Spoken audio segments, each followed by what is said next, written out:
3 personnes âgées sont décédées lundi dans un accident de la route, fauchées par une voiture à l'entrée du village de Steenbeek, Nord, alors qu'elles effectuaient une randonnée sur une route dont la dangerosité avait déjà été dénoncée par les habitants.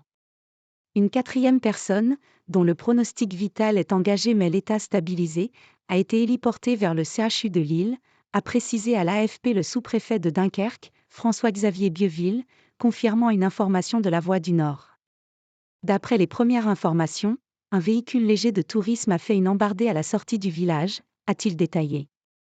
Le conducteur a perdu le contrôle du véhicule, qui est venu percuter 4 personnes sur le trottoir en train de faire une randonnée.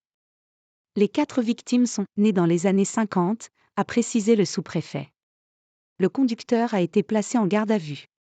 Selon ses premières déclarations, il se serait endormi au volant, a poursuivi M. Bieville. Mais il s'agit d'une des hypothèses livrées par l'intéressé lui-même. Le conducteur n'était selon lui pas en état d'ivresse, des éléments qui devront être précisés par l'enquête du parquet de Dunkerque. Écœuré.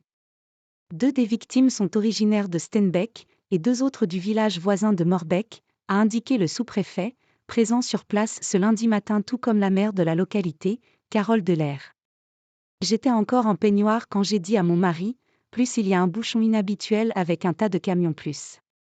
Il est allé voir et m'a dit, plus il y a eu un accident plus, témoigne Sabine Cayamaré, 52 ans, le long de cette route très fréquentée.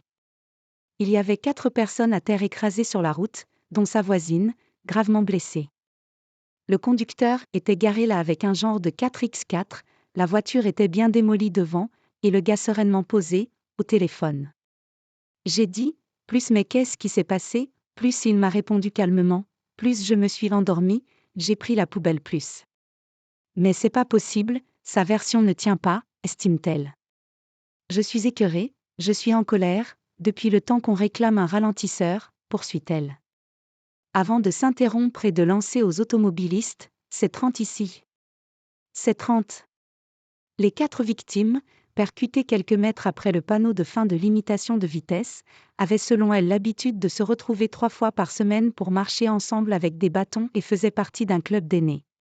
C'est devenu l'autoroute.